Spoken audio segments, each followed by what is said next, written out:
नमस्कार साथियों, स्वागत है आपका सिविल लक्ष्य एकेडमी के Chhattisgarh daily current affairs programme में। मैं विनय कुमार गुप्ता स्वागत करता हूं आपका अपने इस शो में।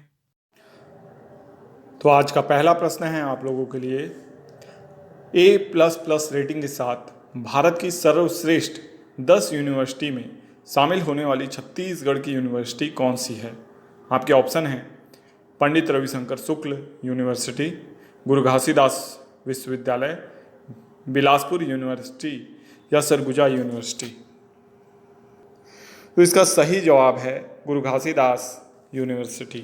गुरु घासीदास केंद्रीय विश्वविद्यालय A++ रेटिंग के साथ भारत की सर्वश्रेष्ठ 10 यूनिवर्सिटी में एक हो गया है।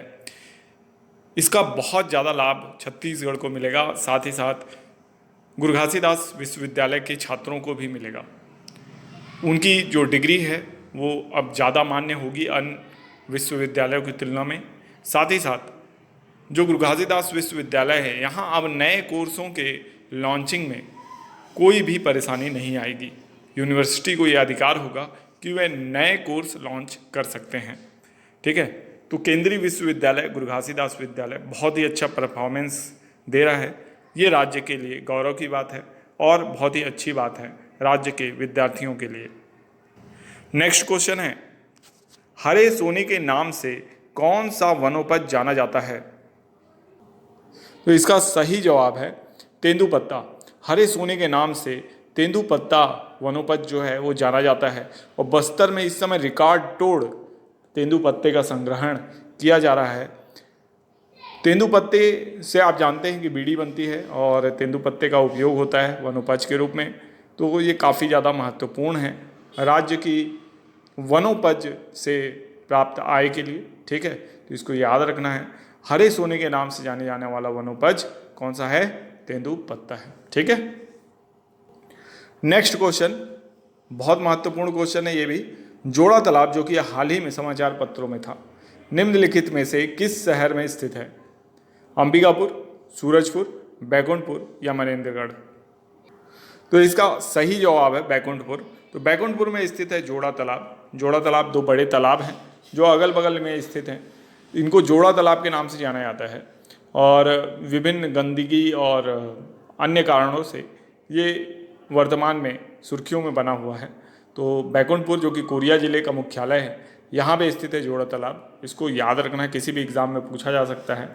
जोड़ा तालाब के एक ओर आपका हनुमान मंदिर स्थित है तो दूसरी ओर राम मंदिर स्थित है, जो कि काफ़ी महत्वपूर्ण बात है, इसको भी आपको याद रखना है। नेक्स्ट क्वेश्चन है, विश्व बौद्धिक संपदा दिवस कब मनाया जाता है? आपके ऑप्शन है 26 अप्रैल, 27 अप्रैल, 28 अप्रैल या 29 अप्रैल। तो ये हम राष्ट्रीय अंतर्राष्ट्रीय करंट अफेयर्स के क्वेश्चन अब शुरू कर दिए हैं। ठीक है, जिनको कन्फ्यूजन हो रहा है कि छत्तीसगढ़ के क्वेश्चन के बाद डायरेक्ट हम नेशनल इंटरनेशनल में आ जाते हैं, तो हम बता दें कि प्रारंभ के 3 क्वेश्चन जो होते हैं वो छत्तीसगढ़ करंट अफेयर्स से रिलेटेड होते हैं। तत्पश्चात हम राष्ट्रीय अंतर्राष्ट्रीय करंट अफेयर्स के क्वेश्चन कवर करते हैं। परंतु यदि अगर ऐसा हुआ कि छत्तीसगढ़ से लिमिटेड क्वेश्चन ही हमको प्राप्त हुए तो कई बार 2 क्वेश्चन भी हम छत्तीसगढ़ से कवर करते हैं। ठीक है, तो राष्ट्रीय अंतर्राष्ट्रीय करंट अफेयर्स के जो प्रश्न हैं इनको अब हम कवर कर रहे हैं और इस वीडियो का PDF जो है आपको टेलीग्राम ग्रुप में या टेलीग्राम जो चैनल है हमारा उसमें शेयर कर दिया जाएगा। पिछले 25 तारीख तक के जितने भी PDF हैं वो ऑलरेडी शेयर कर दिए गए हैं, तो आप चाहें तो टेलीग्राम चैनल से वो PDF प्राप्त कर सकते हैं। टेलीग्राम चैनल का लिंक जो है वो डिस्क्रिप्शन में दिया हुआ है और टेलीग्राम चैनल का नाम सिविल लक्ष्य एकेडमी ही है। ठीक है, तो विश्व बौद्धिक संपदा दिवस जो है वो 26 अप्रैल को मनाया जाता है। ठीक है, और ये बहुत ही इम्पोर्टेंट दिवस है। विश्व बौद्धिक संपदा संगठन के द्वारा इसे मनाया जाता है और आपको बता दें कि 1975 में भारत इसे ज्वाइन कर लिया था। 1960 के दशक में यानी 1965 से 67 के बीच में विश्व बौद्धिक संपदा संगठन का गठन हुआ था और भारत की रैंक इसमें लगातार अच्छी होती जा रही है। 42वीं रैंक है विश्व बौद्धिक संपदा जो इंडेक्स है उसमें भारत की रैंकिंग वर्तमान में क्या है? 42वीं। और इस बार बौद्धिक संपदा दिवस की जो थीम है वो क्या कह सकते हैं, एसडीजी के साथ बौद्धिक बौद्धिक संपदा, काफ़ी लंबी चौड़ी स्लोगन टाइप की थीम है, तो उसको आप देख लीजिएगा, ठीक है। लेकिन एसडीजी यानी सस्टेनेबल डेवलपमेंट गोल को इसमें शामिल किया गया है, ये भी आपको याद रखना है, ठीक है। नेक्स्ट क्वेश्चन है, भारतीय ओलंपिक संघ के एथलीट आयोग के अध्यक्ष कौन बने हैं? आपके ऑप्शन है संजय सिंह, नरसिंह यादव, योगेश्वर दत्त, मैरी कॉम। तो इसका सही जवाब है नरसिंह यादव। भारतीय ओलंपिक महासंघ के अंतर्गत ही एथलीट आयोग आता है, जिसके अध्यक्ष वर्तमान में कौन बने हैं? नरसिंह यादव। जबकि भारतीय ओलंपिक संघ के अध्यक्ष जो है, महासंघ के अध्यक्ष संजय सिंह हैं, ठीक है। तो नरसिंह यादव एथलीट आयोग के अध्यक्ष बने हैं, इसको याद रखिएगा, बहुत इंपॉर्टेंट संगठन है दोनों ही।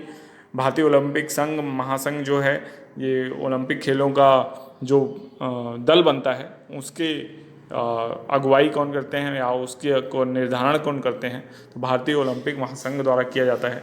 जबकि एथलीट आयोग उसके अंतर्गत एथलीट्स के लिए जो विशेष आयोग बनाया गया ताकि एथलीट्स हमारे अच्छा प्रदर्शन कर पाएँ, उसके अध्यक्ष बने हैं नरसिंह यादव, ठीक है।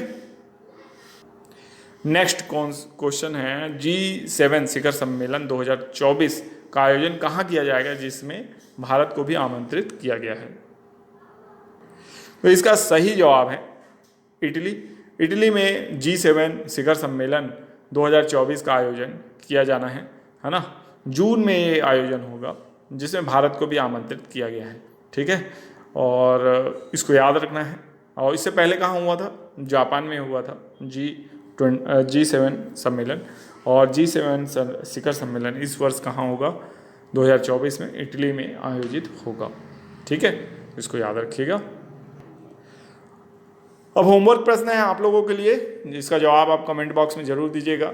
हालांकि जवाब तो आपको हर क्वेश्चन का देने का प्रयास करना चाहिए, जब मैं आंसर बताता हूँ उससे पहले आपका जवाब कमेंट में आना चाहिए। फिर भी ये होमवर्क प्रश्न है, इसका जवाब देने का प्रयास कीजिए। भारत ने किस देश के साथ मिलकर हम्बनटोटा एयरपोर्ट को अधिग्रहित किया है? आपके ऑप्शन है जापान, रूस, फ्रांस या अमेरिका, ठीक है। तो सही जवाब आप कमेंट बॉक्स में जरूर दीजिए। अब देखते हैं पिछले वीडियो का जो होमवर्क प्रश्न था उसका उत्तर। तो क्वेश्चन था, दुनिया का दूसरा सबसे सस्ता पासपोर्ट किस देश का है? तो इसका सही जवाब है भारत, ठीक है। तो भारत का जो पासपोर्ट है दुनिया का दूसरा सबसे सस्ता पासपोर्ट है, इसको याद रखना है, ठीक है। अब देखेंगे हम कुछ रिवीजन प्रश्न।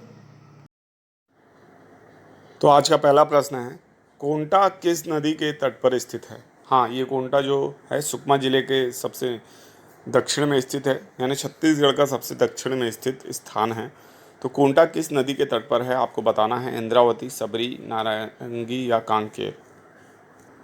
तो यदि आपका उत्तर सबरी है तो बिल्कुल सही जवाब है। सबरी या कोलाब नदी जो है इसके तट पर है कोंटा शहर, ठीक है। तो कोंटा सिटी जो कि छत्तीसगढ़ का सबसे दक्षिणतम पॉइंट भी है, ये भी आपको याद रखना है, ठीक है। और सबरी नदी जहाँ पे गोदावरी में मिलती है वहीं पे पोलावरम बांध भी बनाया जा रहा है, तो पोलावरम बांध को याद रखना है। पोलावरम बांध किस नदी पे बनाया जा रहा है? गोदावरी पे, ठीक है। और छत्तीसगढ़ का जो आपका सुकमा जिला है उसके कुछ गांव इसके डुबान क्षेत्र में भी आ रहे हैं, ठीक है। तो इसको याद रखिएगा। हाँ, तो नेक्स्ट इम्पॉर्टेंट क्वेश्चन है आप लोगों के लिए, तेंदुपत्ता का प्रति मानक बोरा दर वर्तमान में क्या है? तो इसका सही जवाब है 5500 रुपये प्रति मानक बोरा, ठीक है। 4000 वाले जाग जाएं, अब बदल गया है, 5500 रुपये प्रति मानक बोरा हो गया है दर, ठीक है ना। तो 4000 पहले था और अब 5500 रुपये प्रति मानक बोरा दर हो गया है, जिसकी अधिसूचना भी जारी कर दी गई है, ठीक है। तो इसको याद रखिएगा। और इसकी अधिसूचना से संबंधित जो PDF या फ़ोटो जो होगी वो मैं शेयर करूंगा आपको टेलीग्राम ग्रुप में, तो आप पढ़ लीजिएगा कि तेंदुपत्ता का प्रति मानक बोरा दर कितनी होगी अब, 5500 रुपये प्रति मानक बोरा, ठीक है। नेक्स्ट क्वेश्चन है, बहुत इंपॉर्टेंट क्वेश्चन है, कथक नर्तक पंडित रामलाल बरेठ को पद्मश्री 2024 प्रदान किया गया है, वह किस जिले से संबंधित हैं? तो इसका सही जवाब है रायगढ़, ठीक है। तो इस वर्ष छत्तीसगढ़ से 3 लोगों को क्या मिला है, पद्मश्री सम्मान मिला है। उन तीनों का जो नाम है मैंने टेलीग्राम चैनल में शेयर कर दिया है, आप वहाँ देख सकते हैं, ठीक है। उनमें से एक हैं पंडित रामलाल बरेठ, जो कि कथक नर्तक हैं, कथक नर्तक है ना। तो कला के क्षेत्र से ये हैं और इनको पद्मश्री 2024 प्रदान किया गया है। ये रायगढ़ से हैं, ठीक है। बहुत इंपॉर्टेंट क्वेश्चन है, किसी भी एग्ज़ाम में पूछा जा सकता है, तो इसको याद रखेंगे आप लोग। नेक्स्ट क्वेश्चन है, आईसीसी T20 विश्व कप 2024 का ब्रांड एम्बेसडर किसे बनाया गया है, ठीक है। तो ये हम अब राष्ट्रीय अंतर्राष्ट्रीय करंट अफेयर्स के प्रश्न देख रहे हैं। छत्तीसगढ़ के 3 प्रश्न हमने कवर किए थे। तो आपके ऑप्शन है सचिन तेंदुलकर, महेंद्र सिंह धोनी, रोहित शर्मा, उसेन बोल्ट। तो जी हाँ, अगर आपका जवाब उसेन बोल्ट है तो बिल्कुल सही जवाब है। आईसीसी T20 विश्व कप 2024 का ब्रांड एम्बेसडर उसेन बोल्ट को बनाया गया है, ठीक है। तो ये याद रखना है। जबकि चेन्नई सुपर किंग्स की जो ब्रांड एम्बेसडर हैं वर्तमान में कौन है, तो कैटरीना कैफ हैं, हाँ।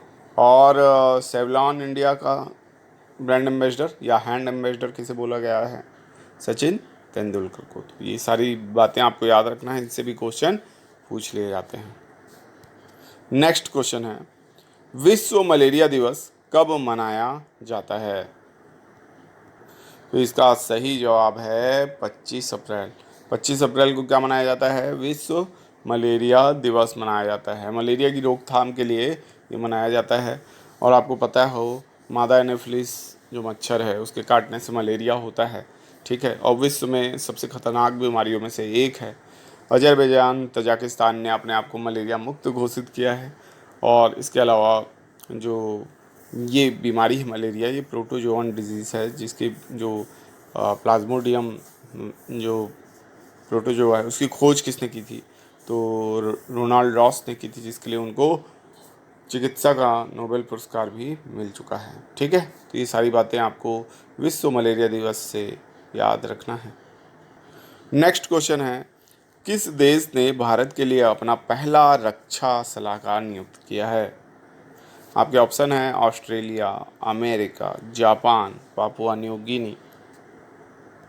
तो इसका सही जवाब है Papua New Guinea. Papua New Guinea ने भारत के लिए अपना पहला रक्षा सलाहकार नियुक्त किया है, तो इसको याद रखना है। पापुआ न्यू गिनी बहुत इंपॉर्टेंट देश है। पिछले बार मई में यहाँ पे जो कह सकते हैं हम क्वाड का सम्मेलन होने वाला था, लेकिन ऐन वक्त में जो बाइडेन है उन्होंने मना कर दिया, फिर ऑस्ट्रेलिया ने भी मना कर दिया। तत्पश्चात भारत एक अकेला ऐसा देश था जिसने पापुआ न्यू गिनी को विज़िट किया, भारत के प्रधानमंत्री ने विज़िट किया। और इनका जो सर्वोच्च सम्मान भी वो भारतीय प्रधानमंत्री को प्रदान किया गया था, ठीक है। तो ये सारी जानकारी आपको पापुआ न्यू गिनी से याद रखना है। पोर्ट मोर्सबी इसकी